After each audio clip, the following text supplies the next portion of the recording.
एक पिताजी मरने लगे।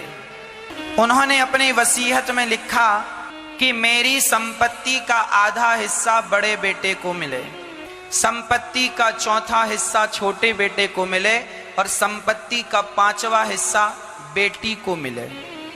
वसीयतनामा लिखकर बूढ़े आदमी मर गए।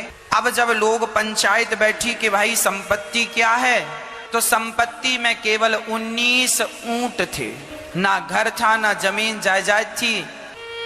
अब 3 लोगों में बंटने हैं 19 ऊंट।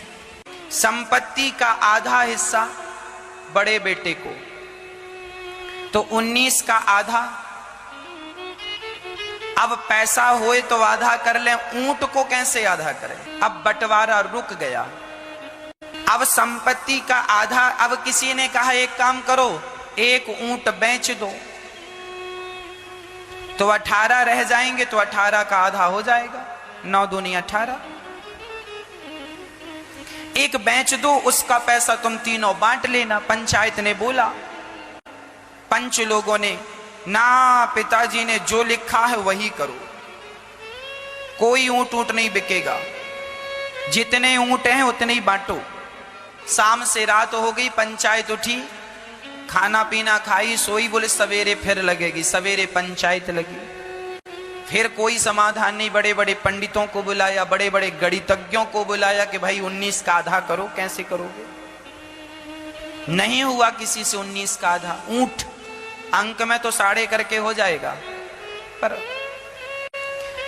तभी वहां से एक बुद्धिमान व्यक्ति गुजरा, उसके पास भी एक ऊंट था। वो ऊंट लेके जा रहा था। वहां ऊंट लेकर चला तो देखा पंचायत लगी। पूछा भैया क्या हो रहा है? बोले बंटवारा हो रहा है, परंतु बंटवारा ठीक ठीक हो नहीं पा रहा है, क्योंकि 19 ऊंट हैं और लेने वाले 3 हैं। वसीयतनामा में लिखा है कि आधा हिस्सा बड़े बेटे को, चौथाई हिस्सा छोटे बेटे को और संपत्ति का 5वां हिस्सा बेटी को चाहिए। अब उस व्यक्ति ने कहा मरने वाले का नाम क्या? उस व्यक्ति ने, जिसका एक ऊंट वो लेकर जा रहा था, उसने पूछा। उनने कहा फलाने का नाम मान सिंह था। अरे ये मान सिंह तो हमारे दोस्त थे, क्या मर गए? हाँ मर गए, उनके बच्चों का बंटवारा नहीं हो रहा। उन्होंने कहा लाओ हम बंटवारा कर देते हैं। उन्होंने कहा सुनो 19 है ना, एक काम करो, ये हमारा वाला जो ऊंट है ये भी इसी में मिला लो और मिलाकर बंटवारा करो। वो हमारे दोस्त हैं, हमने भी अपना ऊंट दिया, लो।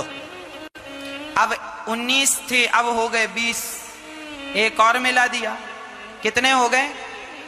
अब 20 का आधा हिस्सा देना है बड़े बेटे को। कितना दिया? बोलो 10। संपत्ति का चौथाई, 20 का चौथा कितना हुआ? 20 का चौथाई भाग 5 छोटे बेटे को। संपत्ति का 5वां हिस्सा बेटी को, 4 4 पंचे 20। संपत्ति का 5वां हिस्सा किसको मिला? बेटी को। बेटी के खाते में 4 ऊंट आए, छोटे बेटे के खाते में 5 ऊंट आए और बड़े बेटे के खाते में 10 ऊंट आए। अब बताओ बचा कितना? एक बचा। उसने कहा चल मेरा वाला मुझे वापस कर।